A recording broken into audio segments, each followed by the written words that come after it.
Assalamualaikum warahmatullahi wabarakatuh.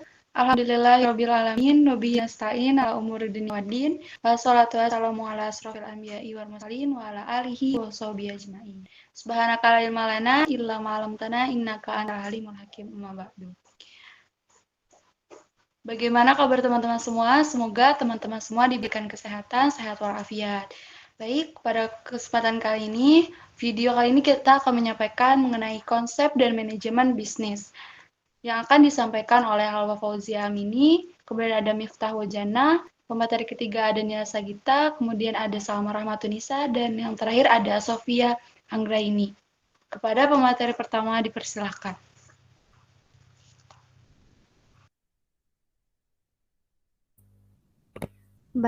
Baiklah, untuk materi pertama yaitu manajemen organisasi.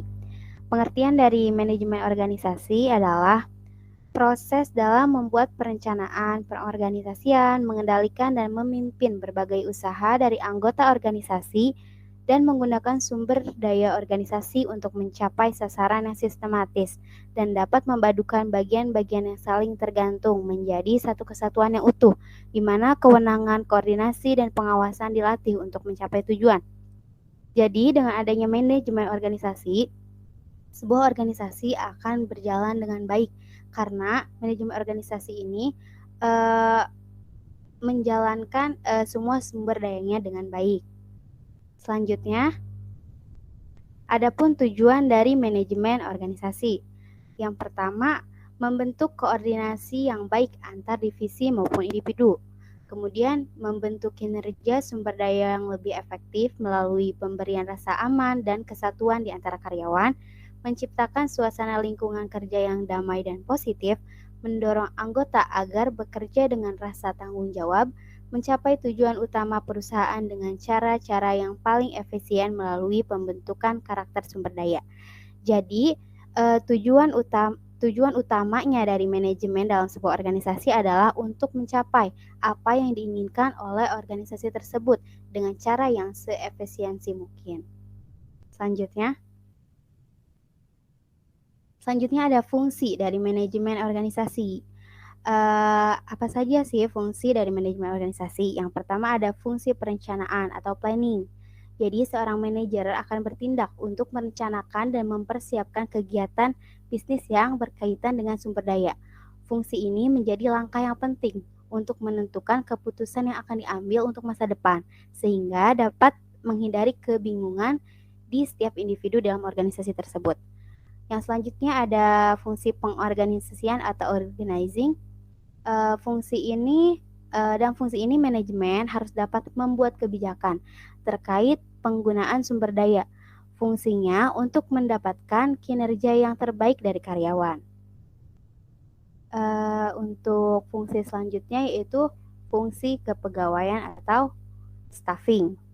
Organisasi harus memiliki manajemen yang baik untuk menciptakan suasana kerja yang sehat di dalam organisasi tersebut. Dalam perekrutan anggotanya juga harus dilakukan dengan tepat, karena setiap perekrutan anggota yang baik akan memberikan sumbangsih yang besar terhadap organisasi tersebut. Selanjutnya ada fungsi pengarahan atau leading. Setiap manajer dalam sebuah perusahaan atau organisasi berperan untuk mengarahkan anggotanya sesuai target yang jelas agar sumber daya bekerja dengan arah yang benar sesuai dengan tujuan perusahaan. Yang kelima ada fungsi controlling. Selain manajer berperan sebagai pengarah atau leader, manajer juga harus dapat mengendalikan terhadap setiap kegiatan yang melibatkan sumber daya. Jika terjadi tindakan-tindakan yang bisa merugikan organisasi tersebut, maka seorang leader atau manajernya harus bisa mengambil keputusan terkait dengan hal tersebut. Yang keenam ada fungsi manajemen waktu atau time management. Organisasi yang menerapkan fungsi ini akan dapat berkembang dengan cepat dan sehat. Hal ini berkaitan dengan cara kerja pegawai yang waktu dan dengan cara kerja yang benar. Yang terakhir ada fungsi motivasi atau motivation. Manajemen perusahaan juga berperan penting dalam memberikan motivasi kepada anggotanya Dengan adanya motivasi, maka para anggota akan termotivasi untuk bekerja lebih baik lagi. Next. Ada proses pengorganisasian atau bagaimana proses manajemen dari organisasi tersebut. Yang pertama di sini ada 4 langkah. Yang pertama tercermin dalam rencana dan tujuan pokok, tugas-tugas pokok ke dalam subtugas, alokasi sumber daya dan pengarah bagi subtugas, dan terakhir adalah mengevaluasi. Menilai proses rencana dan tujuan yang akan dicapainya, karena rencana yang melibatkan pencapaian tujuan dan akan menentukan sumber daya yang dibutuhkan. Langkah kedua dan ketiga, proses ini dipusatkan pada tugas yang harus dilaksanakan dalam sistem manajemen setelah mengerti rencana dan tujuannya. Dan yang langkah terakhir atau langkah keempat adalah evaluasi hasil dari strategi pengorganisasian untuk mengumpulkan umpan balik. Ini dapat perbaiki organisasi untuk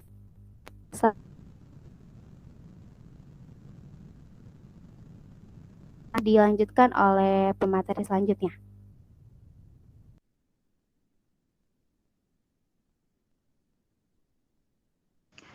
Oke, kepada pemateri selanjutnya, kepada Miftahul Jannah dipersilahkan. Baik, terima kasih Salma. Yang kedua itu ada manajemen produksi dan persediaan. Manajemen produksi merupakan suatu proses perencanaan, pengorganisasian, pengarahan, koordinasi, dan pengendalian proses pekerjaan untuk mewujudkan tujuan organisasi. Jadi, di manajemen produksi ini dia itu proses perencanaan yang dimana nanti dari proses perencanaan, terus pengorganisasian, dan sampai pengendalian itu dia itu untuk mewujudkan tujuan organisasi tersebut. Kalau misalkan nggak ada dari proses perencanaan, maka dia nggak akan mewujudkan tujuan dari organisasi tersebut. Selanjutnya itu ada manajemen produksi terdiri dari 5. Yang pertama itu ada perencanaan proses produksi dan perencanaan produk. Jadi sebelum kita memulai produksi itu pasti kita kan harus perencanaan dulu nih, proses produksinya bagaimana, terus perencanaan produknya bagaimana. Terus yang kedua itu ada pengorganisasian proses produksi, karyawan, material, dan sumber dayanya. Yang ketiga itu ada pengarahan terhadap perilaku produksi. Nah, pengarahan terhadap perilaku produksi ini dia tuh paling penting karena supaya perilaku itu kan kayak manusia gitu kan. Jadi itu biar terarah gitu produksi yang mau dijalankan bagaimana. Terus yang keempat itu ada pengorganisasian seluruh pelaku produksi. Yang kelima itu ada pengendalian. Nah, pengendalian di sini itu adalah suatu proses yang menjamin bahwa sumber yang diperoleh dari produksi itu dapat digunakan dengan efektif dan efisien. Terus yang ketiga itu ada proses produksi. Proses produksi ini proses yang tidak boleh berhenti oleh kendala apapun dan harus berorientasi kualitas. Jadi di proses produksi ini kita tuh nggak boleh berhenti karena dia itu termasuk berorientasi kualitas. Jadi itu berorientasi kualitas itu dia tuh termasuk ke dalam proses produksi. Terus ada aspek-aspek dalam proses produksi. Yang dimana itu ada produksi, produk, produsen, produktivitas, sistem produksi, perencanaan produk, urutan proses produksi, schedule produksi, dan order pabrik. Jadi tadi yang disebutkan sampai order pabrik itu termasuk aspek-aspek dalam proses produksi. Ruang lingkup manajemen produksi meliputi perencanaan sistem produksi, sistem pengendalian mutu produksi, dan sistem informasi produksi. Manajemen produksi ini bertujuan mengatur pengguna faktor-faktor produksi yang ada sedemikian rupa sehingga proses produksi dapat berjalan dengan efektif dan efisien. Jadi tujuan adanya manajemen produksi ini dia tuh untuk produksi yang dijalankan itu berjalan dengan efektif dan efisien. Terus ada manajemen persediaan, yang dimana persediaan ini merupakan bagian yang penting dalam operation manajemen karena membutuhkan modal atau dana yang cukup besar. dana ini mempengaruhi penyerahan barang-barang pada para pelanggan. Selanjutnya, pengolahan persediaan ada 2 hal yang harus diperhatikan dalam pengolahan persediaan, yaitu yang pertama ada sistem kualitas, akan mempengaruhi kualitas hasil produksi, dan yang kedua itu ada jumlah yang dibelikan, berpengaruh pada biaya yang akan timbul. Jadi, sistem kualitas itu sangat berpengaruh, karena sistem kualitas ini kan kesesuaian suatu produk dengan produk yang dihasilkan, makanya dia itu sangat mempengaruhi kualitas dari hasil produksi. Terus yang kedua itu ada jumlah yang dibelikan berpengaruh pada biaya yang akan timbul. Jadi ketika kita membelikan suatu produk, pasti kan akan muncul biaya yang kita belikan untuk produk tersebut. Terus ada fungsi persediaan. Fungsi persediaan di sini ada 3. Yang pertama itu ada fungsi economic low size, yang kedua itu ada fungsi antisipasi, yang ketiga itu ada fungsi decoupling.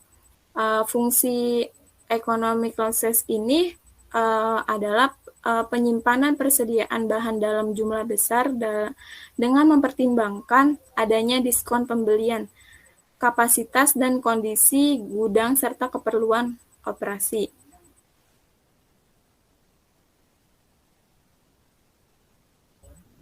Jadi di fungsi economic low size ini dia itu penyimpanan persediaan perusahaan dapat memproduksi dan membeli sumber-sumber daya dalam kuantitas yang dapat mengurangi biaya per unit. Kayak tadi kan adanya diskon, itu kan dia kan dapat mengurangi biaya kan per unit. Jadi dengan persediaan economic low size ini akan mempertimbangkan penghematan yang dikeluarkan.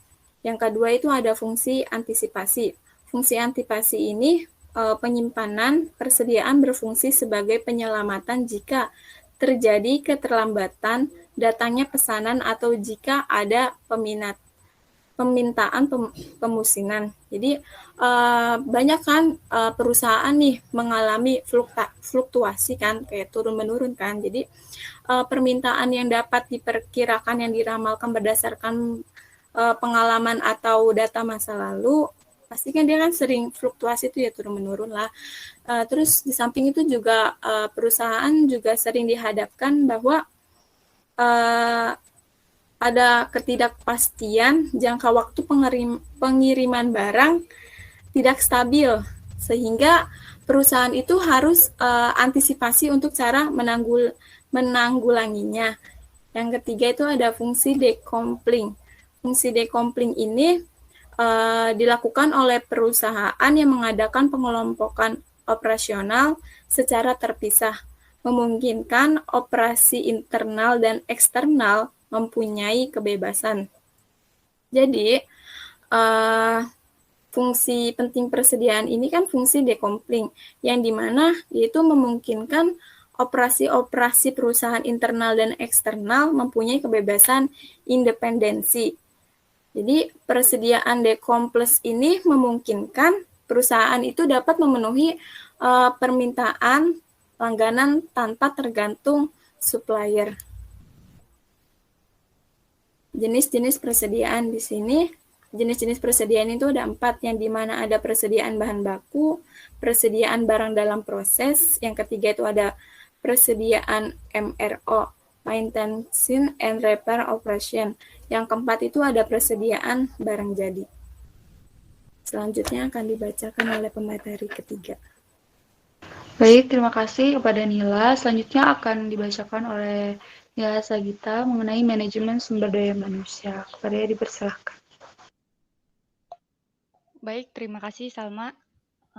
Di sini saya akan melanjutkan materi tentang manajemen sumber daya manusia. Berikutnya. Di mana di sini ada pengertian manajemen sumber daya manusia. Menurut Wikipedia, manajemen sumber daya manusia itu atau disingkat MSDM adalah pemanfaatan sejumlah individu secara efisien dan efektif serta dapat digunakan secara maksimal untuk mencapainya tujuan organisasi atau perusahaan tersebut. Di mana kajian MSDM ini menggabungkan beberapa bidang ilmu seperti psikologis, psikologi, dan lain-lain. Unsur utama MSDM di sini adalah manusia, di mana manajemen sumber daya manusia juga menyangkut desain dan implementasi sistem perencanaan, penyusunan karyawan, pengembangan karyawan, pengelolaan karir, evaluasi kerja, kompetensi karyawan, dan hubungan ketenaga kerjaan yang baik, di mana manajemen sumber daya ini melibatkan semua keputusan dan praktik manajemen yang mempengaruhi secara langsung sumber daya manusia itu sendiri. Selanjutnya,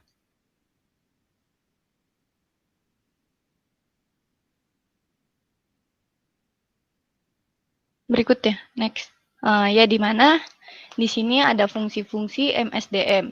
Di sini ada beberapa fungsi, yaitu ada 5, di mana yang pertama itu perencanaan untuk kebutuhan SDM, yang kedua itu staffing sesuai dengan kebutuhan organisasi, yang ketiga itu penilaian kinerja, yang keempat perbaikan kualitas pekerja dan lingkungan kerja, yang kelima itu pencapaian efektivitas hubungan kerja, di mana yang satu itu yang perencanaan untuk kebutuhan SDM. Fungsi perencanaan kebutuhan SDM setidaknya meliputi 2 kegiatan utama, yaitu di mana yang satu itu perencanaan dan peramalan permintaan tenaga kerja organisasi baik dalam jangka pendek maupun jangka panjang. Yang kedua itu analisis jabatan dalam organisasi untuk menentukan tugas, tujuan, keahlian, pengetahuan, dan kemampuan yang dibutuhkan. Yang kedua itu tadi staffing sesuai dengan kebutuhan organisasi tersebut, di mana setelah kebutuhan SDM itu ditentukan, langkah berikutnya adalah mengisi formasi yang tersedia pada masing-masing bidangnya maupun kemampuannya manusia tersebut, sumber daya manusia tersebut. Dalam tahapan ini, pengisian staf ini terdapat 2 kegiatan yang perlu diperlukan, di mana satu itu penarikan atau rekrutmen calon atau pelamar pekerjaan. Yang kedua itu pemilihan atau seleksi para calon atau pelamar yang dinilai paling memenuhi syarat dalam perusahaan tersebut atau organisasi tersebut.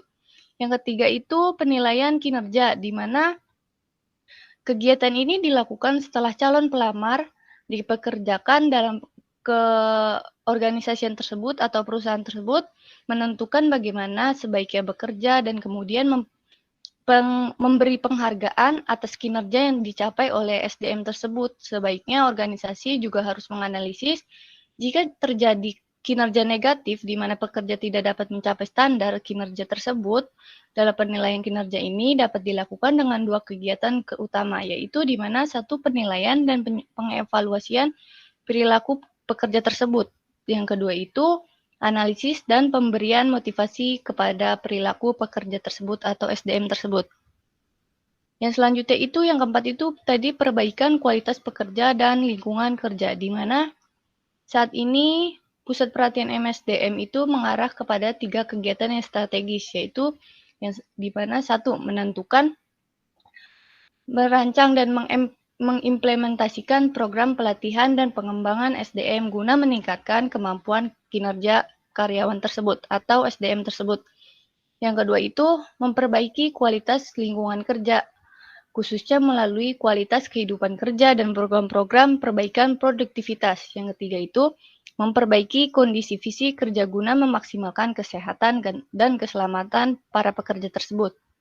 Yang terakhir itu tadi pencapaian efektivitas hubungan kerja, di mana setelah tenaga kerja yang dibutuhkan dapat terisi, organisasi kemudian mempekerjakannya, memberi gaji dan memberi kondisi yang membuatnya merasa nyaman, tertarik dalam pekerjaan tersebut. Untuk itu organisasi juga membuat standar bagaimana hubungan kerja yang baik secara efektif dan dapat diwujudkan. Dalam hal ini terdapat ada 3 kegiatan utama dari penjelasan tersebut, di mana yang satu itu mengakui dan menaruh rasa hormat atau respect terhadap hak-hak para pekerja tersebut. Yang kedua itu melakukan tawar-menawar dan menetapkan prosedur bagaimana keluhan para pekerja disampaikan. Yang ketiga itu melakukan penelitian tentang kegiatan-kegiatan MSDM. Selanjutnya,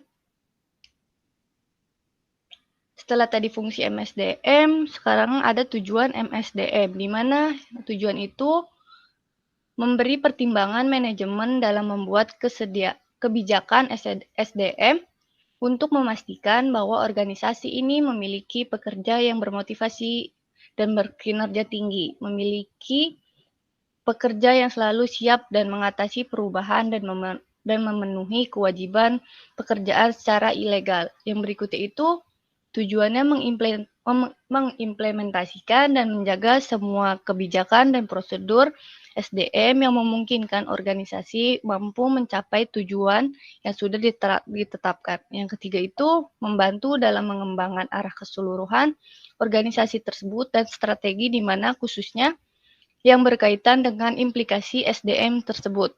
Selanjutnya,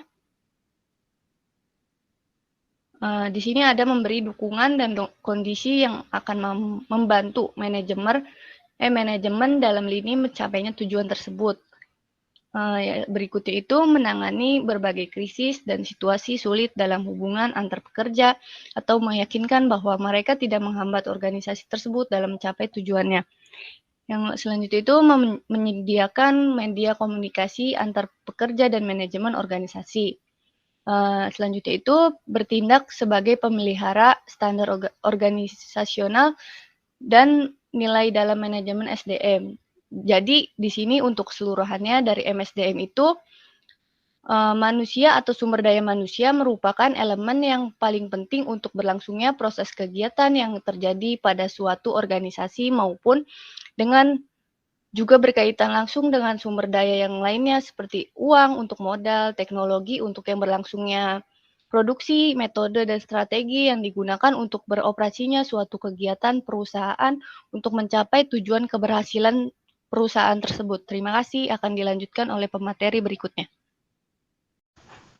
Baik, terima kasih kepada pemateri Nila Sagita yang telah menyampaikan materinya. Kemudian mengenai keterampilan menjual dan negosiasi yang akan disampaikan oleh saya sendiri, Salma Rahmatunisa. Jadi keterampilan dapat diartikan sebagai suatu usaha untuk mencapai suatu hasil yang diinginkan dengan menggunakan kepandaian. Jadi keterampilan menjual merupakan tindakan untuk menerapkan ilmu yang kita miliki dalam praktik atau juga merupakan keahlian dalam melaksanakan penjualan. Nah, keahlian dalam penjual mungkin didapatkan karena seorang itu telah mempunyai bakat sejak kecil. Kemudian bakat itu dikembangkan dengan pengetahuan langsung serta pengalaman pribadinya dalam melakukan praktik penjualan sehingga ia menjadi ahli dalam bidang tersebut.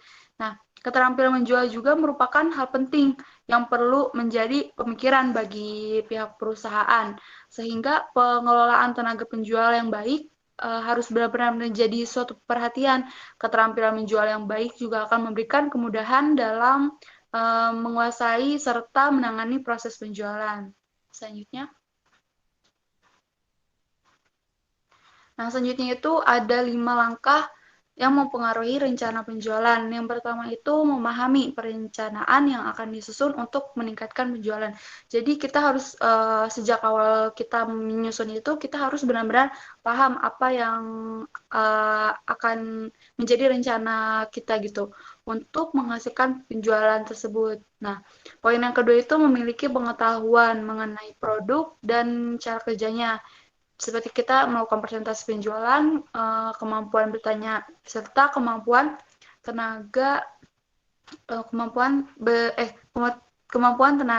penjual berhubung dengan calon konsumen. Nah, poin yang ketiga itu memiliki kemampuan memaparkan produk yang ditawarkan sehingga memiliki peluang bagi tenaga penjual untuk membangkitkan ketertarikan konsumen terhadap produk tersebut. Nah, selanjutnya itu poin yang keempat, memiliki kemampuan dalam melakukan presentasi penjualan. Jadi maksud yang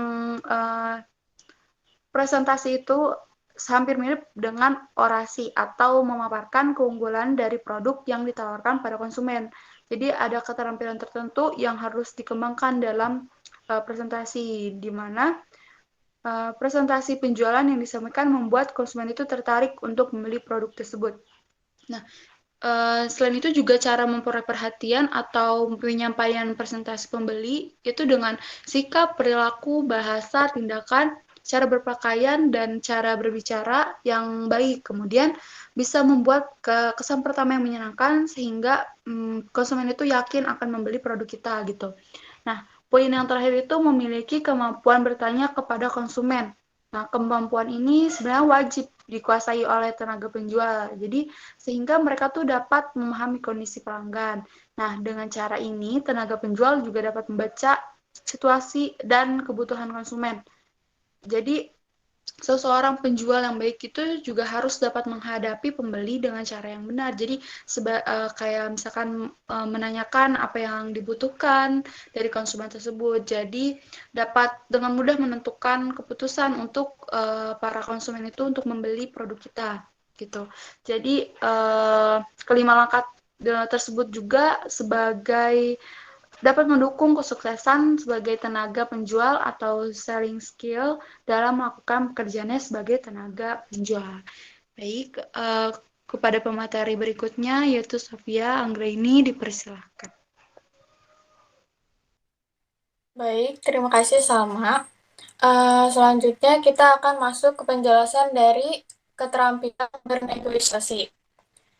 Negosiasi itu salah satu tahapan jual beli yang dapat diartikan proses terjadinya negosiasi atau tawar-menawar antara pelanggan dan penjual untuk dapat memperoleh kesepakatan.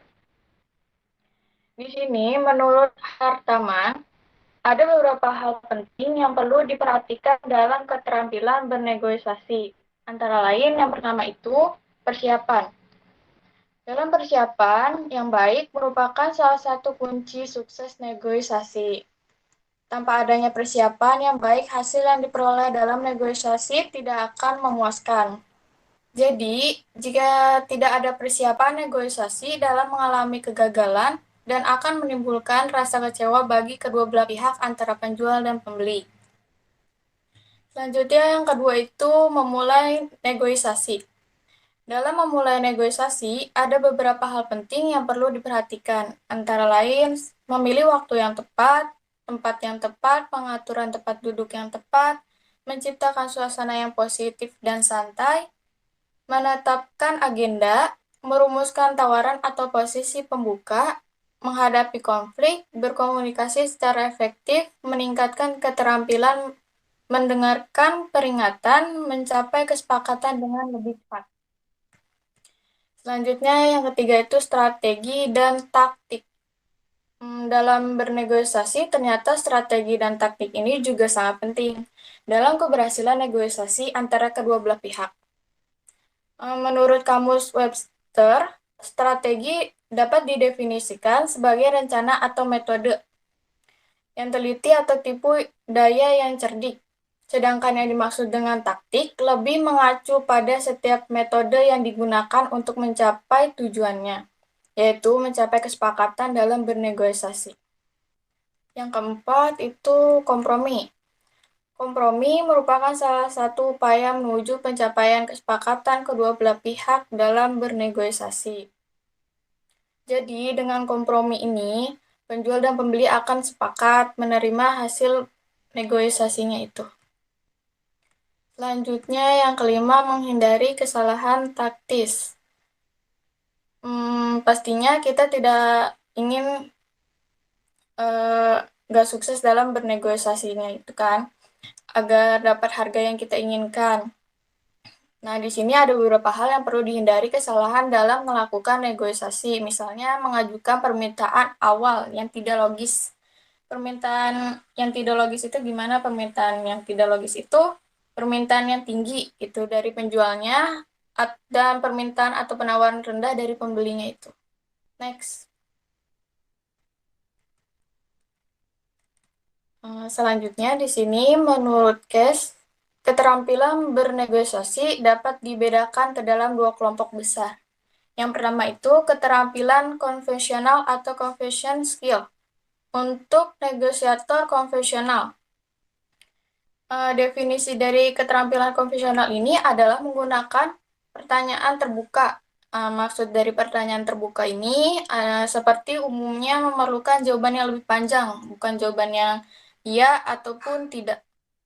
Keterampilan konvensional juga terdapat keuntungan dan kerugian. Keuntungannya sangat efektif untuk mengumpulkan informasi dari pihak lawan, memperjelas posisi, dan memfokuskan diskusi. sedangkan kerugiannya dapat dianggap sebagai ancaman oleh negosiator lawan.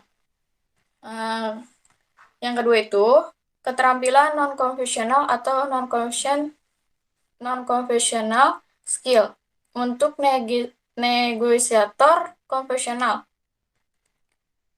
Definisi dari keterampilan ini adalah membesar-besarkan apa yang dikatakan negosiator.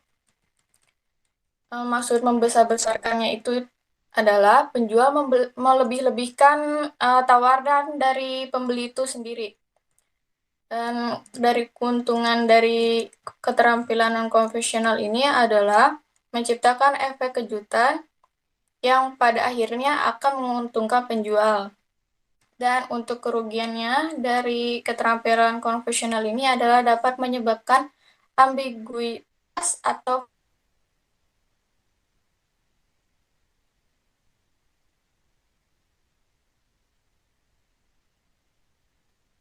terima kasih.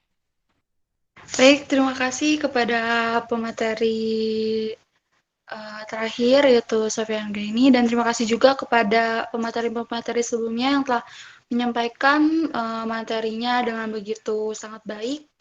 Dan kepada teman-teman, semoga teman-teman dapat mengambil materi tersebut menjadi pengetahuan baru bagi teman-teman dalam mendalami mengenai bisnis ya teman-teman. Oke, sekian dari saya, kurang lebihnya mohon maaf. Wassalamualaikum warahmatullahi wabarakatuh.